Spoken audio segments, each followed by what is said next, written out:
What's happening, party people? I have made it to Southern Cal. As you can see, Panther there. Yesterday was really mostly a travel day, and let me tell you something, like a circus event. I don't, I don't want to bore you with it. If you want to hear the story, I'll post it on the end of the video. But I'll be in Southern Cal for a couple weeks, and then I gotta go take care of something in the Seattle area for a few days, and then down to South Texas, and then back on my schedule. So today's video didn't have much other than me fixing my rooftop carrier because, man, that thing was destroyed. And then on the end of this video, I got the story about my travel day yesterday. So, man, ended up in the ER and everything. So if you want it, it's there. Appreciate you all watching.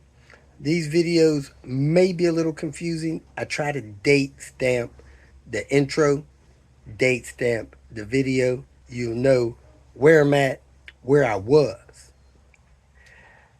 If you watch every day, you get the benefit of knowing where I'm at. I'm in the San Diego area.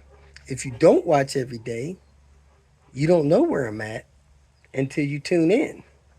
So you figure out where I'm at and where I was. So I get people contacting me today asking me, am I in Vegas? No, I was in Vegas. The front side of the video told you I'm in San Diego. So if you're a daily watcher, you get the benefit of knowing where I'm at. If you're not, then you don't. You know, that's just the way it is. I probably not going to change that. I'm not going to make the video the same day or put it out the next day. And a lot of times that don't even help. But I'm about 10 days behind on content. I'll catch up. But anyway, I hope you enjoy today's clips. You know, they say a penny saved is a penny earned, and that's what this video is about. Fixing something that you have instead of replacing it. And that's what it's all about in general, being a DIY person. So that's what this video is about. If you want the story, it's at the end. Welcome to Hanging Out with Robert, that's me. This video contains things that I encounter throughout the day. If for some reason I complete a task and you would like to see the details, you could click on the link in the description area below. This video also contains tips and tricks that I learned throughout the years. I plan on leaving this video accessible for about 30 days. After that, you can view it through my Patreon account. Thank you very much for watching. I'm about to kick off the Tinker Day. One of the tasks at hand is to get my rooftop carrier in enough shape to carry some items with me. I got a crack from here going all the way down to here. Over to here. All this is cracked up, busted up. You see it. The problem is these things are $800-900. So it's not an easy task to just throw it away. I could go buy one just like it today between $550 and $600, which is a lot to me, considering I could probably fix this one for the cost of some epoxy in a couple of hours. So that's what I'm going to do. I'm going to wipe this thing off, put some zip ties in there, make some plastic for here, use some kind of bottle or something, plug that hole up, because I don't know where those pieces are. Those pieces probably fell off and flew down the highway. Then I'm going to put some Gorilla Tape on it, and then I'm going to open it up and epoxy it from the inside. I got a couple epoxy mixes down there. Hopefully this two-part stuff is good for this type plastic. Plastic and PVC. Yep, should work. So that's what I'm about to do. Get this thing together so I can load up my car and get out of here. Let me get cracking. Yes, sir. That's the hole right there, the gaping hole in the tear. And I think brake fluid does this. Anytime I get brake fluid spilled in one of these, it just eats right through it. I'm drilling elongated holes every 6 inches or so. And I'm gonna zip tie them together like so. And then I'm gonna stop drill these cracks at the ends if I can find the ends.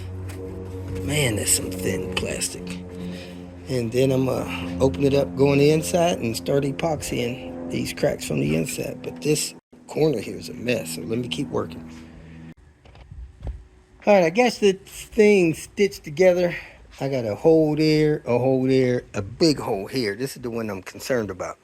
Not so much worried about those holes there. I'm gonna put tape and fill those two holes in. I probably should put something in that hole. I may. I got this Arizona tea bottle. But this big hole here, I laid this paper over here, made this pattern, and I'm going to cut this plastic out of the corner of this Arizona tea bottle and try to use it to patch and stitch there. So let's see how that goes and keep this thing moving. Then I'm going to get a smaller drill bit, stop drill the tip of all these cracks. I have all the stitching done and the stop drilling done, trying to drill holes on the tips of the cracks that are around. So I got a piece spliced in here.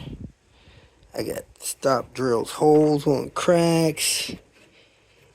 My next step is to flip this thing over. Actually, my next step is to put Gorilla Tape over all the cracks in the patched areas.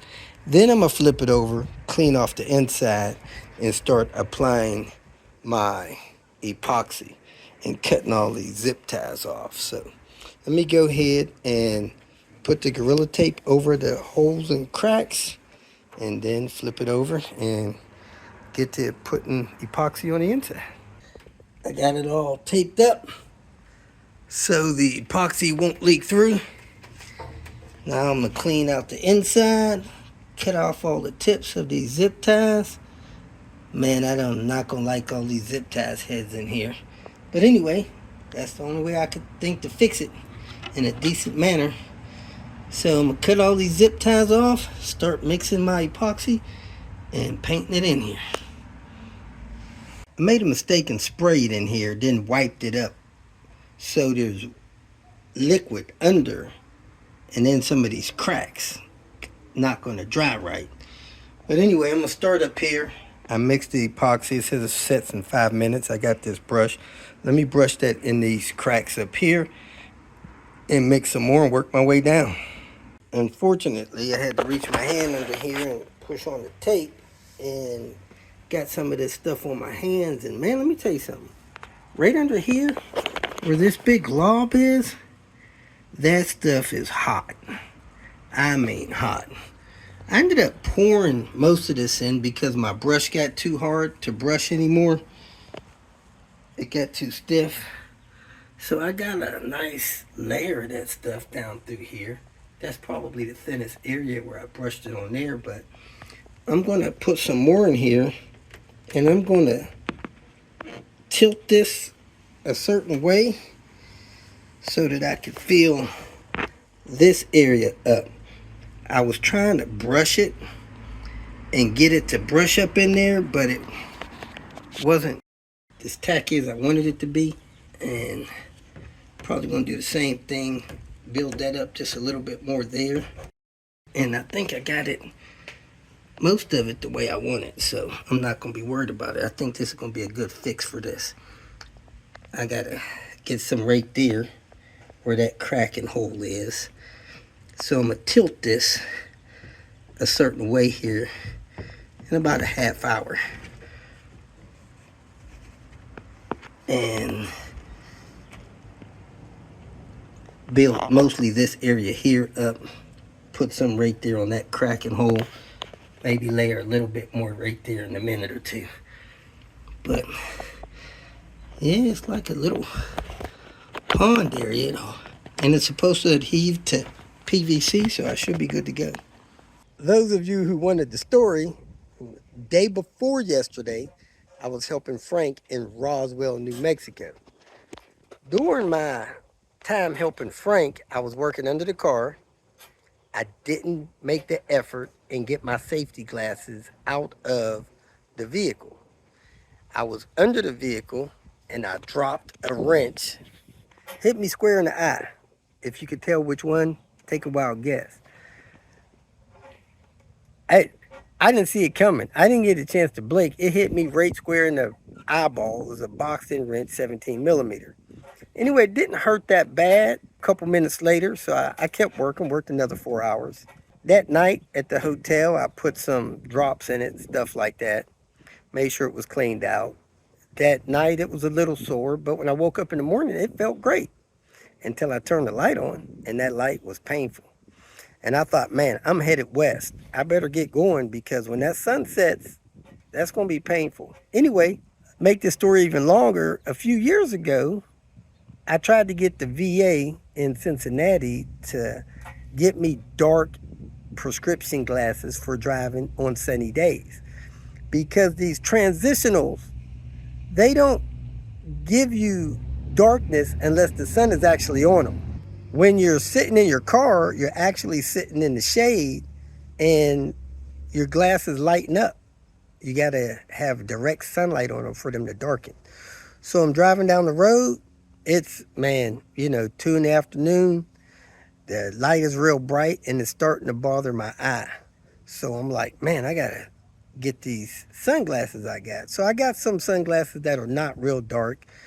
And I don't know if they're any darker than my transitionals. So I take my transitionals, I set them on the dash. They get dark, I put them on. Feels good for 15, 20 minutes. The glasses lighten back up and I do it again.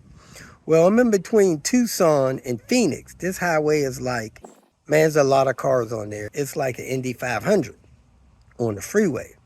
Well, my AC is not working because Panther has a problem with the ECU and it's not letting the AC kick on all the time. So I got the window cracked. Long story shorter on that, I put my glasses to the sun that's coming in the window and my glasses get sucked out of my hand onto the interstate. Wow. So I think for a second and I say, I'm going to try to save them. I pull over, I back the car up. I could see them blowing down that dotted white line on the interstate. I get out of the car and I'm waiting for a break. And I made the mistake of staring at the glasses. When you do that, 18-wheeler drivers, they know that you're looking for something on the interstate and they start looking.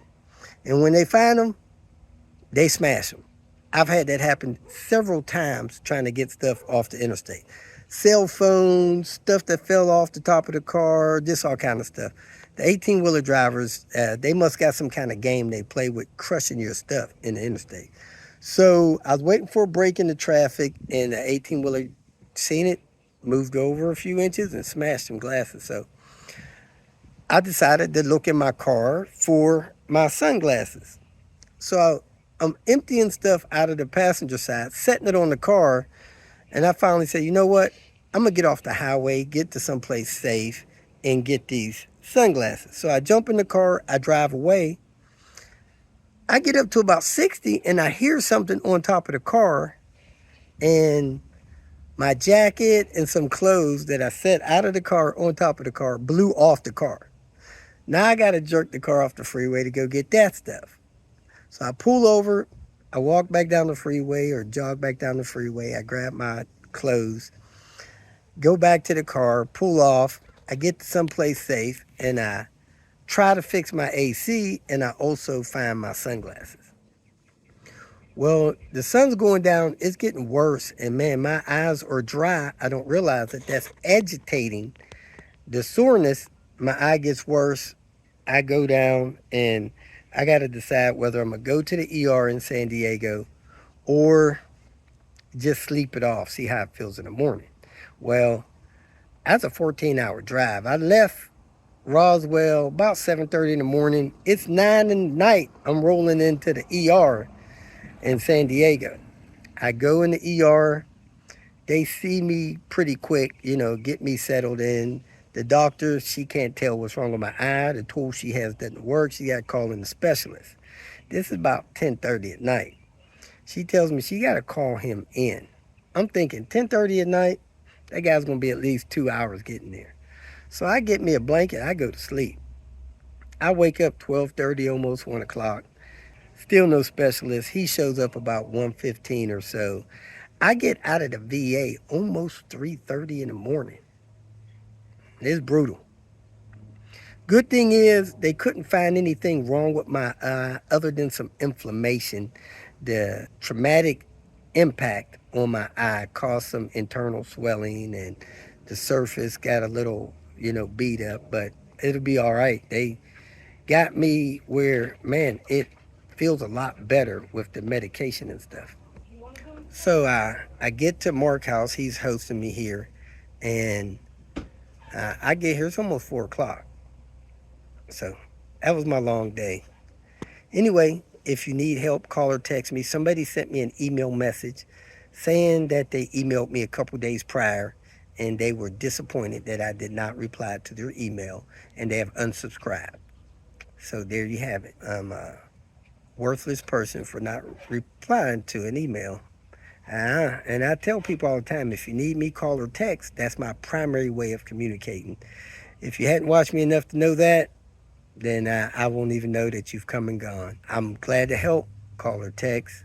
Leaving aggressive messages, man. I'm sorry I didn't see your message, but if you send me an email, send it every day until I reply to it, if you have that kind of time. Because when I log into my email, have the time to do that, I can check about 5 emails, then I'm out of time. There may be 20 or 30 emails in there. Next time I log in, I reply to the fresh 5. The next time I log in, I reply to the fresh 5. So don't be hesitant to resend them every day or text them to me. I don't miss those, and I don't miss messages on the YouTube thing. My primary is replying to messages on YouTube, secondary text message, third telephone calls, and then it trickles down from there, different social media and email, stuff like that. My email takes priority over other social media. There's only so many hours in a day that I can deal with anything that I deal with. So I do my best. I appreciate those of you that appreciate that. And man, I had a great time with Frank, and I'm about to have some more fun here in Southern Cal. So if you're in Southern Cal and we're supposed to do something, somebody down here needs a head gasket assistance. If they haven't done that yet, I'm going to look you up in my text messages and try to connect with you here probably later today so we can schedule something with the next couple of days. And I'm just enjoying the weather here. It is perfect in San Diego today. So thanks for watching. Have a great day.